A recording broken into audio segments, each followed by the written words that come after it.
Sabrina has been deaf since birth and right-hand dominant her entire life.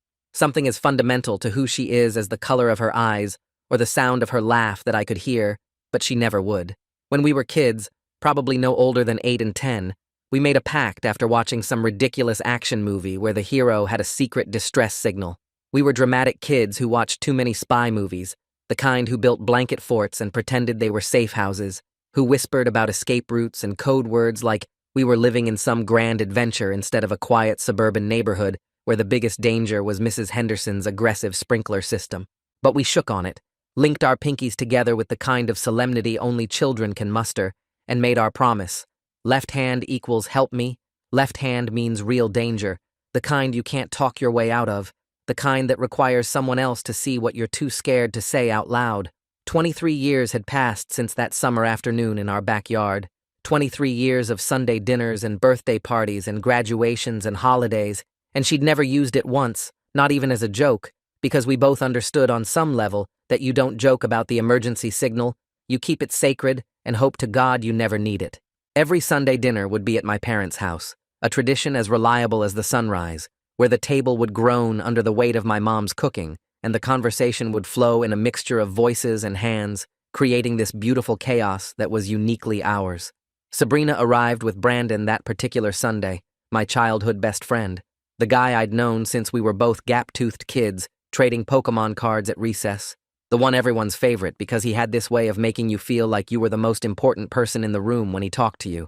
He'd learned ASL to date her, spent months taking classes and practicing, and my parents called him their bonus son. With such genuine affection, it made my chest warm every time I heard it, made me think that maybe my best friend and my sister had found something real and lasting, something that would keep us all connected forever. At the table that night, though, something felt wrong in a way I couldn't quite articulate, like when you walk into a room and know someone was just arguing even though everyone's silent now.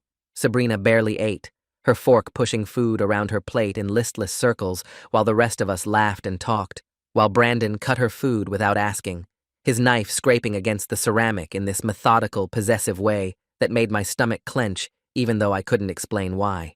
She kept her eyes down the entire meal, her shoulders hunched forward like she was trying to make herself smaller, shrinking into herself in a way that was so unlike the Sabrina I knew, the one who'd always taken up space unapologetically, who'd never met an argument she wouldn't enthusiastically join. After dessert, my mom's famous apple pie that usually had Sabrina asking for seconds, she hugged me goodbye, and her left hand came up to sign, "I love you," in that familiar gesture we'd all done 1,000 times. Except it was wrong. It was all wrong because it was her left hand forming those shapes, her non-dominant hand moving in this deliberate, unmistakable signal that sent ice water through my veins. My spidey sense tingled, every nerve in my body suddenly alert and screaming that something was catastrophically wrong. She pulled back fast, faster than natural, refusing to meet my eyes like she knew what she'd just done and was terrified I'd seen it. Terrified I'd understood. Brandon appeared beside her almost instantly, like he'd been watching for this exact moment, signing and speaking simultaneously in that fluid way he'd perfected over 2 years of dating my sister. "Ready, babe?" he asked with that easy smile that had charmed my entire family, that had made my dad clap him on the shoulder and my mom hug him tight and me think I'd gained a brother. I grabbed her arm, not hard but firm, and she flinched so hard it was like I'd struck her, her whole body recoiling from my touch in a way that made my heart drop into my stomach. "Stay longer," I said, trying to keep my voice casual, even though my pulse was hammering in my ears, even though that childhood signal was blaring in my head like an alarm. Brandon laughed that easy laugh everyone trusted, the one that said he was the most reasonable person in any room, the one that had gotten him out of trouble our entire lives. 3 hours is enough, man," he said, and there was something in his tone, something just slightly off, that I might not have caught if I wasn't already looking for it. I looked directly at Sabrina, ignoring him completely, focusing all my attention on my sister, who seemed to be disappearing right in front of me. "Do you want to stay?" I asked, watching her face, watching the way her eyes flickered with something that looked like hope before it was smothered by fear. She glanced at Brandon first before shaking her head, and that one glance told me everything I needed to know. That one split second of checking for permission before answering a simple question screamed volumes in the silence. I didn't let go of her arm, my fingers gentle but insistent. "I'm asking her, not you," I said, and I heard the edge in my own voice, the hardness creeping in. My dad walked over from the kitchen, wiping his hands on a dish towel, his expression already concerned because he could read the tension in the room like it was written in neon. "What's going on?" he asked, looking between us. Sabrina signed with her right hand, quick and defensive. "I'm fine," but the hand trembled visibly, shaking like a leaf in a storm, and I watched Brandon's eyes track that movement, watched something flicker across his face. Brandon squeezed her shoulder in what probably looked like affection to anyone not paying attention, and she went completely rigid, every muscle in her body locking up, her face draining of all color, until she looked like she might pass out right there in our parents' foyer. This was the girl who used to argue with everyone about everything, who'd never backed down from a fight in her life, who'd always been fearless and fierce, and now she just stood there, silent and terrified, looking like a shadow of herself. My mom appeared from the dining room, drawn by the commotion, her face already creased with worry. "What's happening?" she asked, but I couldn't look away from Sabrina, couldn't stop cataloging all the things I'd missed, all the signs I should have seen. I stared at my sister, really seeing her for the first time tonight, maybe for the first time in months. She'd lost 20 pounds, maybe more, her clothes hanging off her frame in a way that looked wrong, unhealthy. She wore long sleeves in July, in the middle of a heat wave when everyone else was in tank tops and shorts, the fabric pulled down past her wrists like she was hiding something. She had dark circles under her eyes, purple-black shadows that spoke of sleepless nights and stress, and her skin had this grayish tinge that made her look sick. "I need to talk to Sabrina alone," I said, and I was surprised by how steady my voice sounded when everything inside me was churning. My mom's face hardened instantly, her expression shifting to something protective and defensive.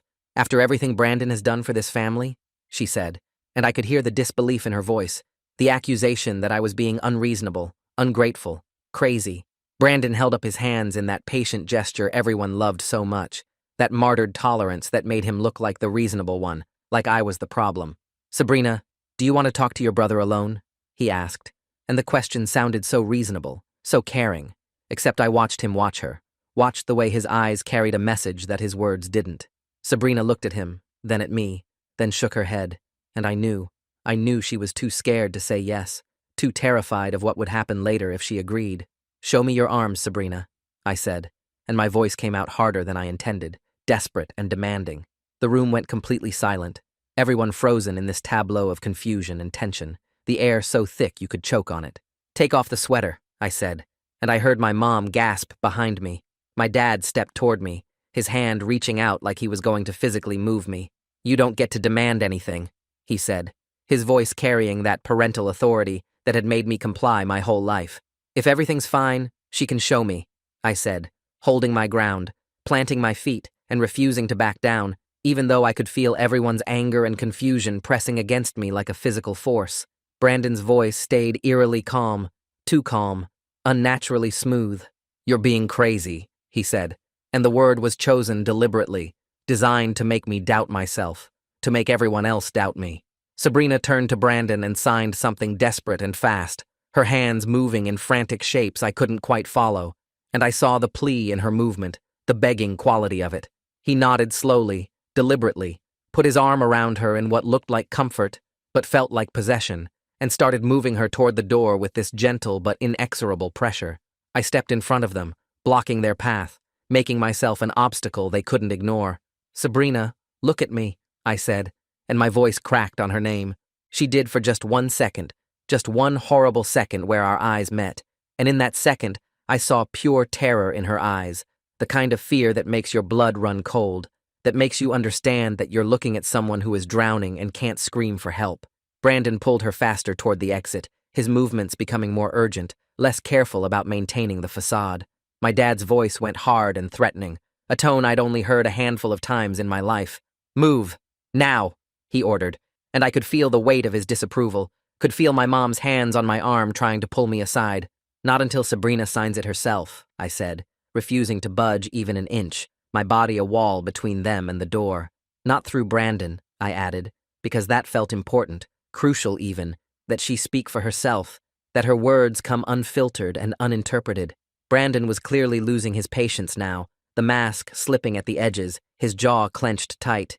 "She did tell you, through me," he said, and there was an edge there now, something sharp cutting through the smoothness. Sabrina was crying now, silent tears streaming down her face, while my mom tried to pull me aside with increasing urgency, her voice rising with panic and anger. "You're upsetting her. Stop this right now," she pleaded. But I couldn't. I couldn't back down because 23 years ago I'd made a promise, and that left hand had been a signal, and I couldn't ignore it now. I planted my feet firmly in front of the door, not moving an inch, my body blocking the exit completely. "Sabrina, do you want to go home with Brandon? Sign it directly to me," I demanded, and I tried to make my voice gentle, tried to let her know she was safe, that I would protect her. Sabrina lifted her hands slowly, so slowly it was agonizing to watch, and started with her right hand, then froze completely, her hands suspended in midair like she'd been turned to stone. She looked at Brandon like she was asking for permission to continue, seeking approval for something as simple as answering a question, and that look made me want to punch something. Brandon smiled, but his eyes had gone completely cold and dead, like looking into a shark's eyes, empty of everything except calculation. "Go ahead, babe," he said, and the permission was a threat, a reminder of power and consequences. Sabrina's hands dropped to her sides and she sobbed harder, her whole body shaking violently with the force of her crying, her breath coming in gasps. That's when Brandon went completely still, his entire body language changing in an instant, staring at Sabrina with an expression I'd never seen before, something ugly and dangerous that had always been hiding under the surface. The warmth vanished entirely from his face, replaced by something cold and controlling and absolutely terrifying in its intensity. "Sabrina, look at me. Now," he commanded, and his voice had changed too, sharp and hard, and leaving no room for disobedience. She looked up at him like a cornered animal, and I watched him sign something sharp and fast and angry, his hands moving in aggressive slashes that made her flinch. She shook her head violently in response, backing away from him, and he signed again, slower this time, more deliberate and threatening, each movement carrying weight and menace. She backed into the wall behind her, trapped between him and the solid surface, nowhere left to go. My dad saw the complete change in Brandon's expression and body language, saw the transformation from charming boyfriend to something else entirely. "Brandon, what did you just sign to her?" he demanded, his voice sharp with alarm. Brandon ignored him completely, his focus locked on Sabrina with laser intensity, like nobody else in the room even existed. "We're leaving," he stated, and it wasn't a suggestion, it was an order, a command that expected compliance. He grabbed Sabrina's arm hard and possessive, his fingers digging into her flesh, leaving no room for argument or resistance. I shoved his hand off her, putting my body between them, adrenaline flooding my system. "Don't touch her," I said, and I didn't recognize my own voice, didn't recognize this protective fury that was consuming me. Brandon's voice turned ice cold, dropping all pretense of civility.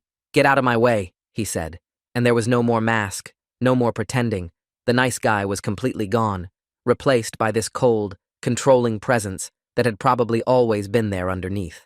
That's when Sabrina's hands started moving, both hands signing frantically, desperately, words pouring out of her in a flood that had been dammed up for too long, everything she'd been holding back suddenly breaking free.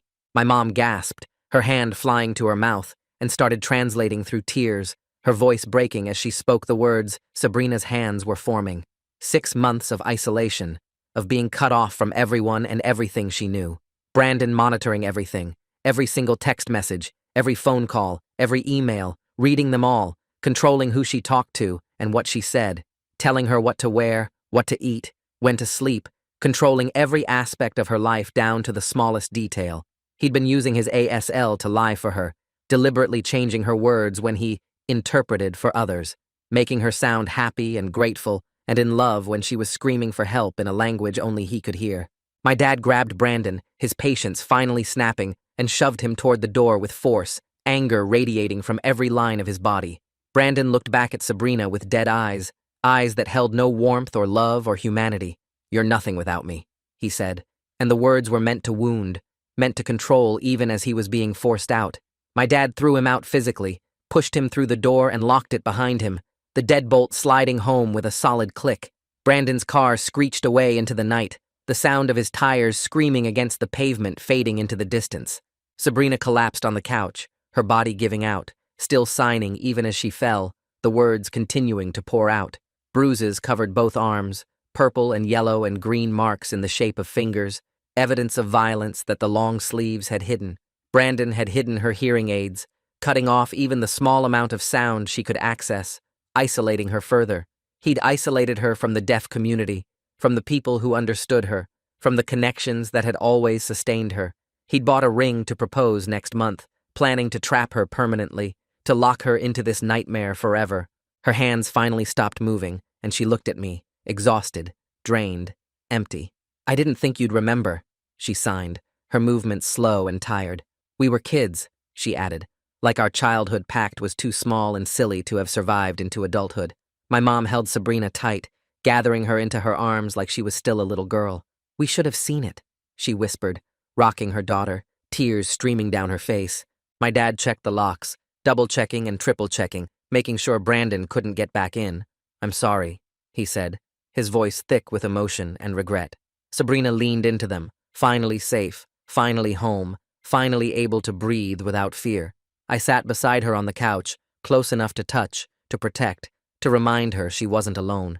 23 years I'd waited for that signal, secretly hoping I'd never see it. But when it came, I'd been ready. Update. Mom helped Sabrina upstairs to her old bedroom, the one that still had her high school posters on the walls and her childhood stuffed animals lined up on the shelf. Dad stayed downstairs checking every window lock twice, then 3 times, testing each one with enough force that I worried he might break something. I sat on the couch where Sabrina had collapsed just minutes before, staring at the spot where her tears had soaked into the fabric. Sleep felt impossible, like trying to rest while standing on train tracks with a locomotive bearing down. Mom came back down around midnight and made tea nobody drank, her hands shaking so badly the cups rattled against the saucers. She went back upstairs to check on Sabrina, then came down, then went back up an hour later, her footsteps creaking on the stairs in a rhythm that became the night's soundtrack. I lay on the couch replaying every Sunday dinner from the past 2 years like torture, seeing things I'd been too blind to notice before. The way Brandon always sat between Sabrina and the rest of us, creating this physical barrier. How he'd answer questions directed at her before she could respond, his interpretations now obviously twisted. The time she'd reached for seconds, and he'd said she'd had enough, and we'd all laughed like it was sweet concern instead of control. Her smile never reaching her eyes, her shoulders always hunched, making herself smaller and smaller until she'd nearly disappeared. Dad never left his post by the front door, sitting in the armchair Mom usually claimed, his phone in his lap like he expected Brandon to call or show up. Around 3 in the morning, I found him in the kitchen making coffee, his eyes red. Neither of us spoke, just stood there in the dark, drinking bitter coffee and failing to find words for the guilt crushing both of us. Morning came gray and cold despite the July heat, the kind of exhausted dawn that feels like the night never really ended. Sabrina emerged from her room wearing Mom's old pajamas, the fabric hanging loose on her frame in a way that made her look like a kid playing dress-up in adult clothes. Mom had made scrambled eggs and toast, Sabrina's favorite breakfast since childhood, but Sabrina just stared at the plate like she'd forgotten what food was for. Her hands shook so badly, she could barely hold the fork, the metal clattering against the ceramic every time she tried to lift it. She managed 2 bites before giving up, pushing the plate away with trembling fingers. We all sat there pretending to eat while actually just watching Sabrina, this horrible awareness settling over us, that family love wasn't enough to fix what Brandon had broken. She needed real help, professional help, people who understood trauma and abuse and how to put someone back together when they'd been systematically destroyed. I excused myself while Sabrina was in the shower, taking my phone into the backyard where our childhood fort used to stand. The domestic violence hotline number came up first in my search, and I called before I could overthink it. The advocate who answered had this calm, steady voice that made me want to cry, like finally talking to someone who understood. She asked questions I hadn't known to consider, about Sabrina's safety and Brandon's patterns and whether he had access to weapons. Then she said she knew someone who specialized in working with deaf survivors, a guy named Declan Rivers who ran programs at the local advocacy center. She could connect me right now if I wanted, and I said yes so fast the word came out like a gasp. Declan picked up on the second ring, his voice carrying this relief when I described getting Sabrina out, like he'd been waiting for this exact call. He said he could meet us that afternoon at 2, that we'd done the right thing, that the hardest part was often just getting the victim away from the abuser. I hung up feeling like we'd finally found someone who knew how to navigate what came next, someone with a map for this nightmare we'd stumbled into. At 11 that morning, we drove Sabrina to Dr. Patterson's office, our family doctor who'd known Sabrina since birth. Dad had called ahead explaining the situation, and Dr. Patterson cleared her schedule to see us immediately. The waiting room felt too bright, too normal.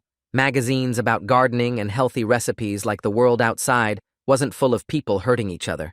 Dr. Patterson was gentle when she called Sabrina back, explaining through Mom's interpretation that she needed to document everything for legal purposes, that photographs and medical records could be crucial evidence. Sabrina nodded and followed her into the exam room, Mom going with her while Dad and I stayed in the waiting room.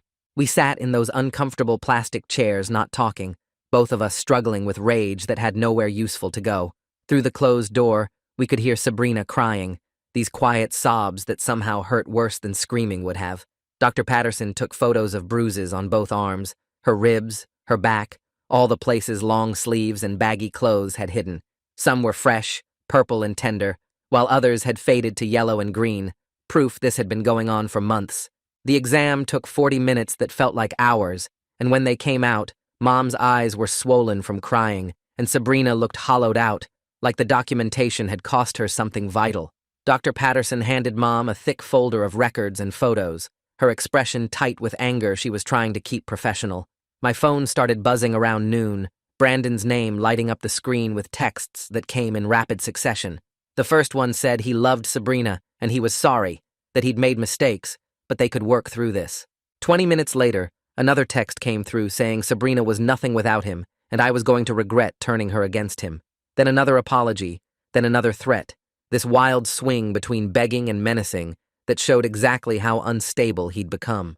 I showed Dad, who immediately called our phone carrier and got us all new numbers while I took screenshots of every message for evidence.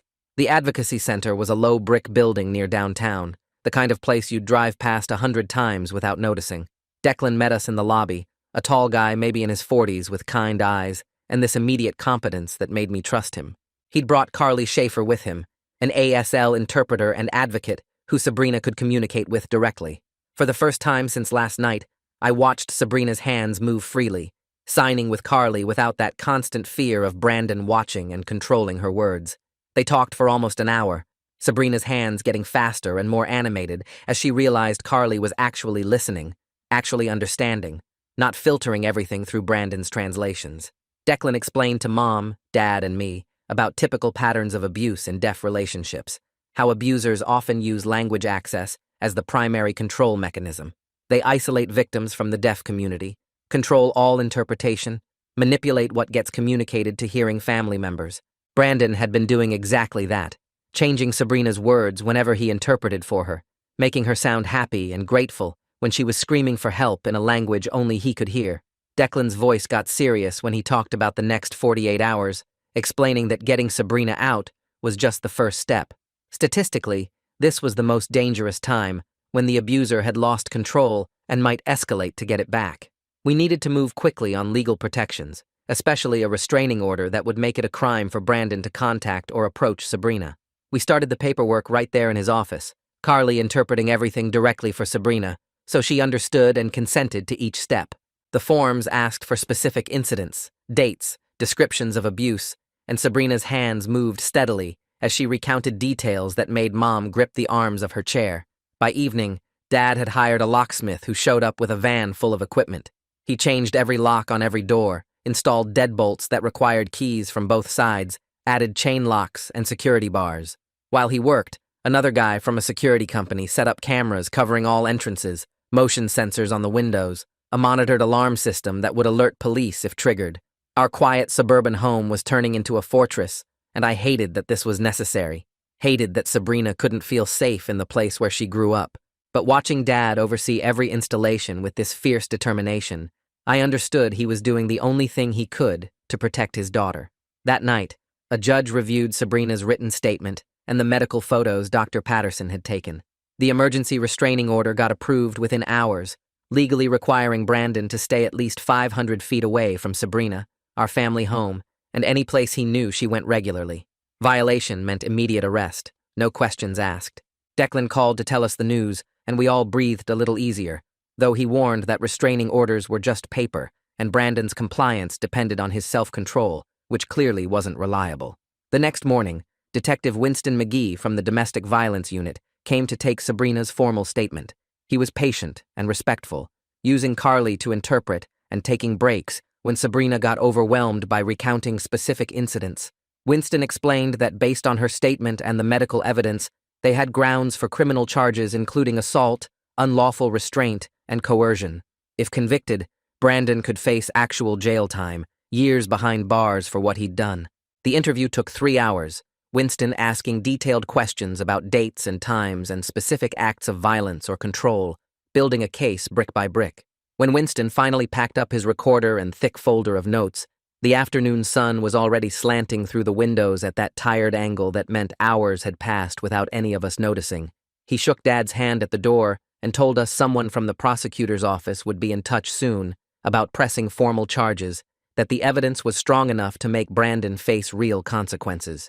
We all nodded like we understood what that meant, but really, we were just exhausted, wrung out from 3 hours of recounting every horrible thing Brandon had done. Sabrina went upstairs to lie down, and I heard her door close with this soft click that somehow felt louder than a slam would have been. The next day and a half passed in this weird fog where we all moved through the house like ghosts, jumping at every sound, checking the security cameras Dad had installed every 20 minutes. Mom cooked meals nobody ate, and Dad kept his phone in his hand constantly, waiting for updates from Winston or bad news or something. I was in the kitchen making coffee I didn't want when Dad's phone rang with a number he didn't recognize. He answered on speaker, and we heard security from Mom's office building, their voice tight with stress, explaining that Brandon had shown up in the lobby demanding to see my parents about clearing up some misunderstandings.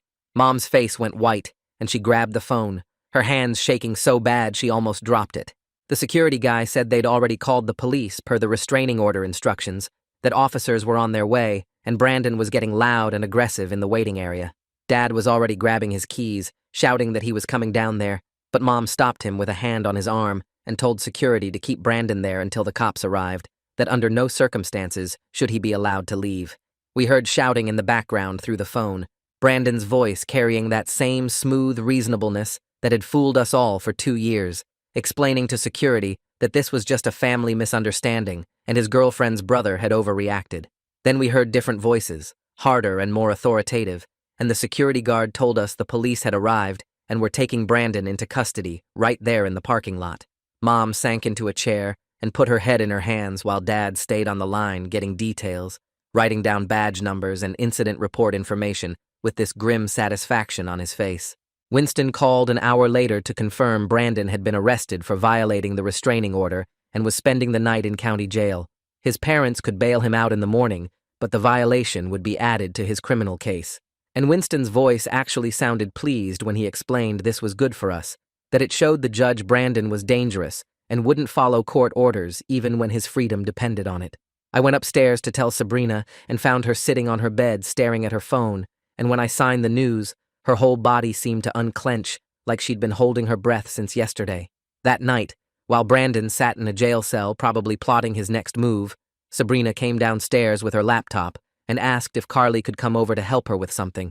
Carly arrived within an hour, her face serious but warm and settled next to Sabrina on the couch while they pulled up Facebook and Instagram on the laptop screen. Sabrina's hands moved in quick, nervous signs as she explained she wanted to reach out to friends in the deaf community she hadn't been allowed to contact in over a year, people Brandon had systematically cut her off from by monitoring every message and controlling every interaction. Carly nodded and started helping her compose messages, and I watched from the kitchen as Sabrina typed and deleted and typed again, her fingers hesitant over keys she used to fly across. The first message went out to a woman named Jessica, who Sabrina had known since college, a simple explanation that she'd been in a bad relationship, but was out now and wanted to reconnect. The response came back in less than 5 minutes, a flood of relief and worry and love that made Sabrina start crying. Then another message, and another, and suddenly Sabrina's phone was buzzing constantly with responses from dozens of people who'd been worried sick about her isolation and Brandon's controlling behavior, but hadn't known how to intervene.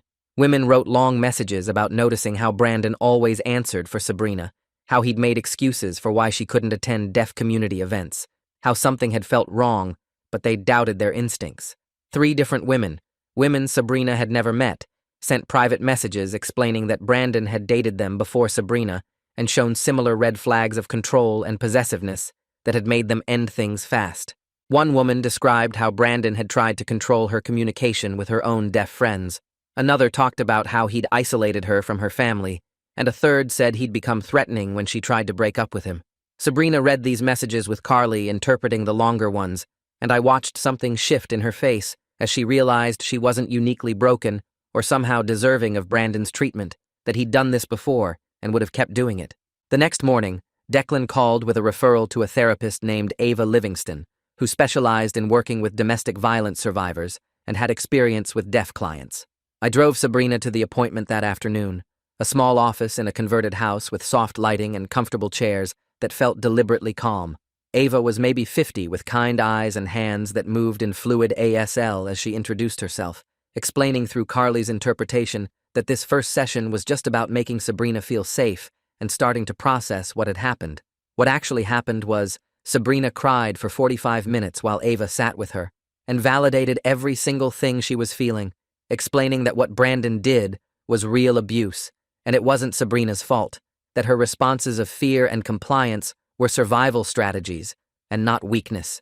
Ava's voice stayed steady and warm as Carly interpreted, telling Sabrina that her brain had done exactly what it needed to do to keep her alive in a dangerous situation, that freezing and appeasing an abuser were smart responses and not character flaws. Sabrina signed questions between sobs about why she hadn't left sooner, why she'd let it go on so long, and Ava explained how abusers systematically break down their victims' ability to trust their own perceptions and seek help. By the end of the session, Sabrina looked wrung out, but somehow lighter, like crying had released pressure that had been building for months. I drove her home in silence, grateful to have this concrete way to help, even if it was just playing chauffeur twice a week. We set up a schedule for appointments every Tuesday and Friday afternoon, and I cleared my calendar without hesitation, because there was nowhere else I'd rather be than making sure my sister got to therapy. 2 weeks crawled by with a new routine of therapy appointments, Sunday dinners at our parents' house where Sabrina was actually present, instead of just physically there, and slowly reconnecting with the deaf community through video calls and careful in-person meetups. Then Mom's phone rang one evening while we were all watching a movie together, and she looked at the screen with this expression of disbelief before declining the call. It rang again immediately, and she declined again, but the third time Dad took the phone and answered with a sharp hello that made us all tense up. Brandon's mother's voice came through loud enough for all of us to hear, asking in this syrupy, sweet tone if we could all meet as families to work things out and move past this unfortunate misunderstanding. Mom grabbed the phone back and said no in this flat, hard voice I'd never heard from her before. Brandon's mother's tone changed instantly, getting sharp and accusing, insisting their son had made some mistakes, but Sabrina was overreacting and destroying a good man's reputation over relationship problems that should have stayed private. Mom's hands started shaking so bad she almost dropped the phone, and she told Brandon's mother that her son had beaten and isolated and controlled her daughter for months, that he'd violated a restraining order and been arrested, that there would be no family meeting now or ever. Brandon's father got on the line then, his voice booming about how we'd turned Sabrina against Brandon and poisoned her mind, how their son had learned a whole language for her, and this was how we repaid his devotion. Dad took the phone and told them both to never contact our family again, that if they called back, he'd report it as harassment, and hung up while they were still sputtering protests. Mom sat down hard on the couch, her whole body trembling with rage, and Dad had to physically hold her back from calling them right back to explain in graphic detail exactly what their good man had done to our daughter. The next morning, my phone started buzzing with texts from people I hadn't talked to in months, mutual friends from high school asking if I'd seen Brandon's Facebook posts. I opened the app with dread pooling in my stomach and found a long post from Brandon painting himself as the victim of a vindictive ex and her crazy family who wouldn't let him explain his side. He wrote about learning ASL to communicate with the love of his life, about how devoted he'd been for 2 years, about how one misunderstanding at a family dinner had spiraled into false accusations and a restraining order he didn't deserve. The post had dozens of comments from people who didn't know the full story, people saying they couldn't believe this about Brandon, that he'd always been such a nice guy, that there were always 2 sides to every story. Several mutual friends messaged me directly asking for both sides, and some of them seemed to actually believe Brandon's version, where he was the devoted boyfriend learning ASL, and Sabrina's family had turned her against him for no reason. I showed Sabrina the posts when she came downstairs and watched her face go gray as she read through the comments, her hands starting to shake as she saw people she'd known for years questioning whether the abuse had really happened. She had a full panic attack right there at the kitchen table, hyperventilating and signing frantically that everyone would believe him and she'd lose her entire social circle, that maybe she had overreacted, and Brandon was right, that she was nothing without him. Mom and I talked her down while Dad called Ava, who squeezed in an emergency session that afternoon and spent an hour helping Sabrina understand that abusers often use social media to continue their control and manipulation after the relationship ends. A few days later, Carly called to tell us about a support group for deaf domestic violence survivors that met weekly at the Advocacy Center and asked if Sabrina might be interested in attending. Sabrina was nervous about going, signing to Carly that she didn't want to talk about Brandon with strangers, but Carly explained she could just listen the first time if she wanted, that sometimes hearing other people's stories helped survivors feel less alone. I drove Sabrina to the meeting that Thursday evening and waited in the lobby while she went into a room with 6 other deaf women and 2 facilitators. She was in there for 2 hours, and when she came out, she looked lighter than I'd seen her in months, her hands moving in rapid signs to Carly, who'd offered to stick around after the meeting. They stood in the parking lot signing back and forth for another 20 minutes, while I waited by the car, and when Sabrina finally got in, she was actually smiling, explaining that she'd met other women who understood exactly what she'd experienced, who'd dealt with abusers using ASL to control and isolate them, who knew what it felt like to be trapped in silence. The isolation Brandon had created was finally breaking, replaced by community that spoke her language both literally and in terms of shared trauma and survival. 3 weeks after that Sunday dinner intervention that had changed everything, Winston called with news that made Dad actually pump his fist in the air. 2 other women had come forward with complaints about Brandon's behavior in past relationships, coming forward after seeing the restraining order become public record and recognizing his name. One ex-girlfriend described similar patterns of control and isolation during their 6-month relationship 2 years before he'd met Sabrina, explaining how Brandon had tried to monitor her phone and control who she spent time with until she'd ended things.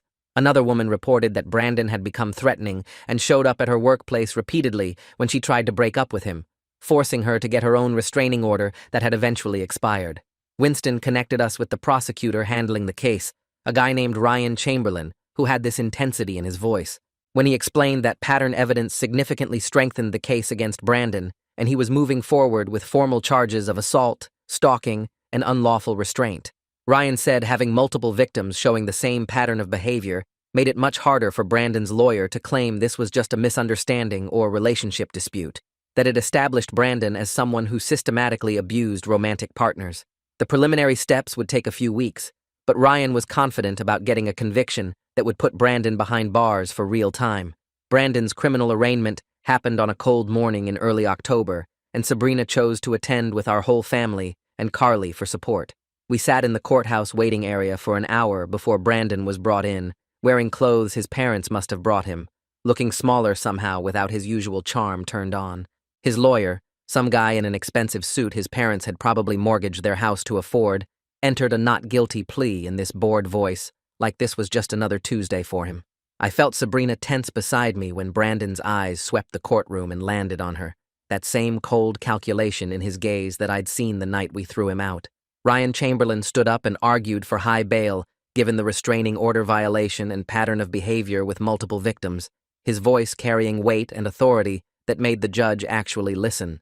Brandon's lawyer tried to argue his client was a respected member of the community with no prior record, but Ryan shot back with details about the workplace violation and the 2 other women who'd filed complaints. The judge set bail at $50,000, and I watched Brandon's parents in the front row realize they'd have to put up their house to get him out, saw his mother crying, and his father's face going red with anger directed at us instead of at his son. 2 weeks later, the preliminary hearing required Sabrina to testify about specific incidents of abuse, while Brandon sat 20 feet away with his lawyer taking notes.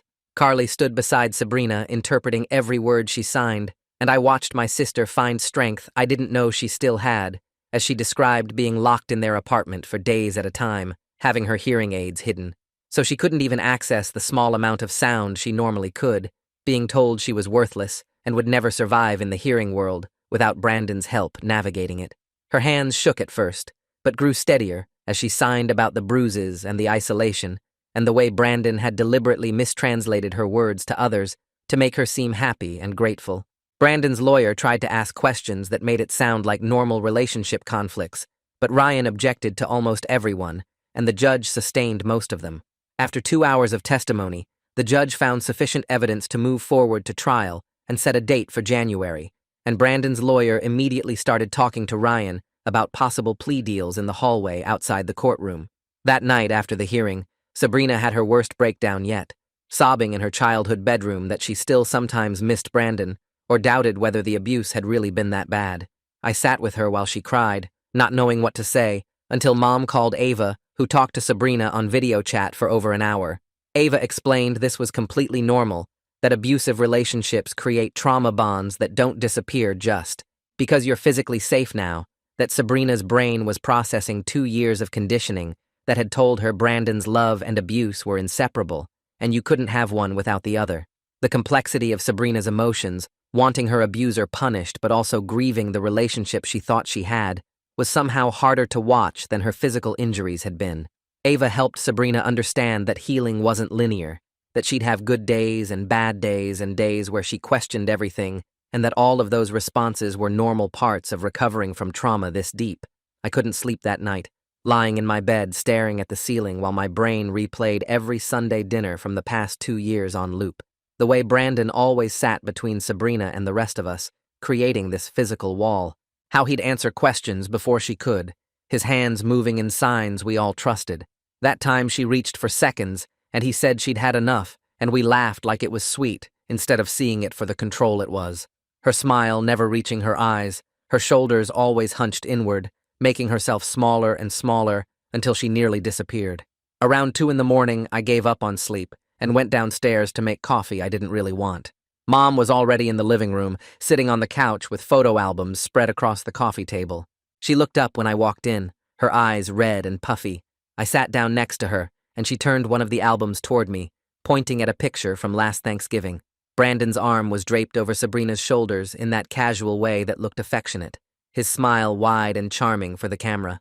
But Sabrina's eyes were empty, staring at something beyond the frame, her body rigid under his touch. We sat there for hours going through albums, finding picture after picture where the same pattern repeated. Brandon always touching her, always positioned between her and everyone else, always smiling while she looked like she was barely holding herself together. Mom's voice was quiet when she finally spoke, explaining how abusers are often the most charming people in public, how that's part of how they isolate their victims. They make everyone love them so much that nobody believes the victim when they try to get help. The guilt sat heavy in my chest, this crushing weight that made it hard to breathe. My best friend had become my sister's abuser right under my nose, and I'd been too blind to see it. I'd invited him to family dinners, clapped him on the back, called him brother. Mom put her hand on mine and said we couldn't have known, that Brandon had fooled everyone because that's what abusers do. But knowing that didn't make the guilt any lighter. A month passed with Sabrina living at our parents' house, going to therapy twice a week, slowly starting to look more like herself. One evening after dinner, Mom asked Sabrina and me to stay at the table after Dad went to watch TV. Her hands were shaking as she started signing and speaking simultaneously, telling us something she'd never shared before. Back in college, before she met Dad, she'd dated someone who did similar things to what Brandon had done. He convinced her she was lucky anyone would put up with her, that she was too difficult and too demanding, and nobody else would ever love her. He isolated her from her roommate and friends, controlled what she wore and where she went, made her feel like she was going crazy for thinking something was wrong. It took her roommate staging an intervention, physically blocking the door and refusing to let her leave until she admitted what was happening, to get her out. Mom's voice broke as she described feeling exactly what Sabrina was feeling now. That confusion about whether it was really that bad, whether she'd overreacted, whether she deserved it.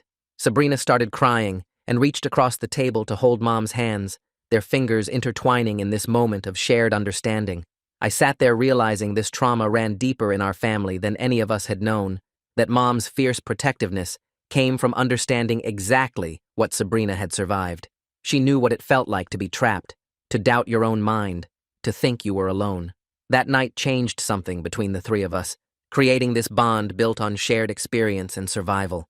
2 weeks later, Carly called to tell us about a deaf community event happening that weekend, a casual gathering at a local community center where deaf folks met to socialize and catch up.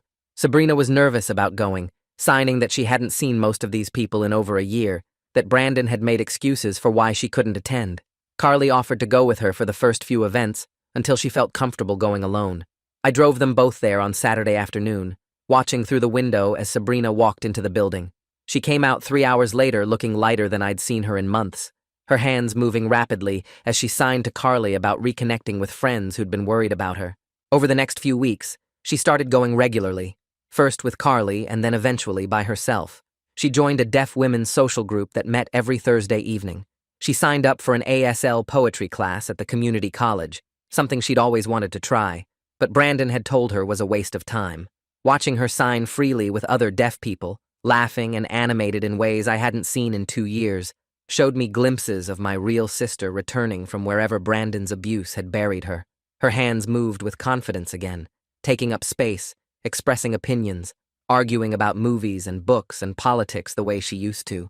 The isolation Brandon had created was breaking apart, replaced by community that spoke her language and understood her experience.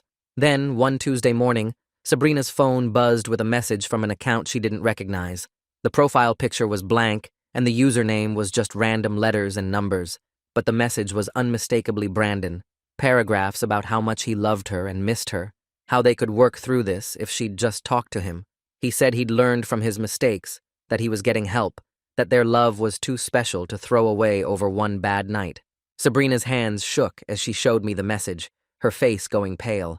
I immediately called Winston, who told us to forward everything and not respond. He called back an hour later saying his tech guy had traced the account back to Brandon's IP address, that creating the fake profile to contact her was another violation of the restraining order. 2 officers showed up at Brandon's parents' house that afternoon and arrested him again. This time the judge revoked his bail completely, which meant Brandon would sit in county jail until his trial. Winston explained this was actually good for us, that the second violation showed the judge Brandon was dangerous and wouldn't follow court orders even when his freedom was at stake. That night, Sabrina slept better than she had in weeks, finally able to breathe without constantly looking over her shoulder. With Brandon locked up, Ryan called to discuss a plea deal his office was offering. Brandon would plead guilty to assault and stalking charges in exchange for dropping the unlawful restraint charge, with a recommended sentence of 2 years in prison, followed by 3 years probation and mandatory domestic violence treatment. Ryan's voice was serious as he explained the options. Going to trial meant risking an acquittal despite strong evidence, because juries were unpredictable and defense lawyers were good at creating reasonable doubt. The plea deal guaranteed Brandon would face real consequences and get a criminal record that would follow him forever. But it also meant accepting less prison time than he might get if convicted at trial. Sabrina had to decide whether certain punishment was better than the chance of harsher punishment or none at all. She asked for time to think about it, to discuss it with her support system before making such a big decision. Over the next week, Sabrina met with Ava, talked to Declan and Carly, sat down with our family to weigh the options. Ava helped her think through what she needed for her own healing, whether a trial would give her closure or just re-traumatize her. Declan explained the statistics, how few domestic violence cases actually result in convictions, how grueling the trial process could be. Our family listened as Sabrina signed her thoughts, respecting that this was her decision to make. Finally, she told us through Carly that she wanted Brandon to face consequences, but she also wanted this to be over. Months of trial preparation and testimony would mean months of having Brandon and his lawyers pick apart her story, question her memories, try to make her look unreliable. The plea deal meant she could focus on healing instead of reliving trauma. Ryan scheduled the plea hearing for the following Tuesday. We all went to support Sabrina, sitting in the courtroom while Brandon stood before the judge. His lawyer entered the guilty plea, and then Brandon had to allocate, which meant describing his crimes out loud in court. His voice was flat as he admitted to hitting Sabrina, isolating her from friends and family, controlling her communication with others. Hearing him say the words, admitting what he'd done, gave Sabrina this visible sense of validation. His guilt was now legal fact, not just her word against his. 3 weeks later, the sentencing hearing brought us all back to the same courtroom. Sabrina had written a victim impact statement that Carly would interpret for the court. She stood at the podium with Carly beside her, her hands moving in careful, deliberate signs as she described how Brandon's abuse had affected every part of her life. She talked about losing herself, losing her community, losing the ability to trust her own thoughts and feelings. She described the long road of recovery she was still walking, how some days she still struggled to make simple decisions because Brandon had controlled everything for so long. Her hands moved faster as she explained how he'd used her deafness against her, weaponizing the very language that should have connected them. The judge listened carefully, watching Carly's interpretation, his expression growing more serious with each sentence. When Sabrina finished, he thanked her for her courage in speaking. Then he turned to Brandon and sentenced him to the full 2 years in prison plus 3 years probation, ordering him to have no contact with Sabrina for 10 years after his release. The gavel came down with this final, decisive sound that felt like closing a door that had been stuck open. Walking out of the courthouse that day, Sabrina seemed to stand a little taller. That night at our parents' house, she brought up something she'd been thinking about. She wanted to move into her own apartment instead of staying with Mom and Dad.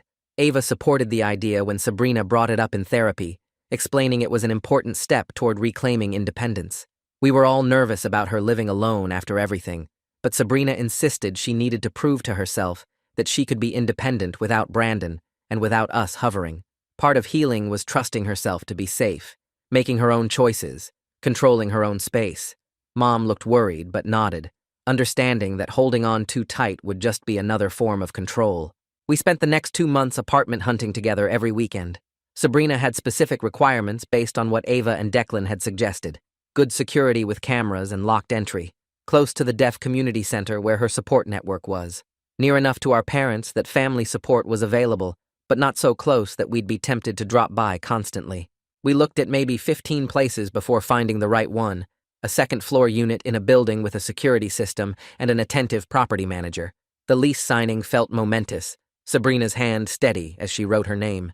Dad spent an entire weekend installing extra locks and a security system connected to his phone.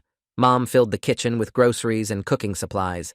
I helped Sabrina paint the walls colors she chose herself after 2 years of Brandon deciding everything. She picked a soft blue for the bedroom and warm yellow for the living room, colors that made the space feel bright and welcoming. Watching her make decisions about furniture and decorations, seeing her personality emerge in her space, felt like watching someone come back to life. She agonized over curtains and debated between different coffee tables and rearranged the furniture 3 times until it felt right. 4 months after that Sunday dinner intervention, Sabrina moved into her apartment on a bright Saturday morning. We kept the housewarming small, just family and a few close deaf friends from the community center.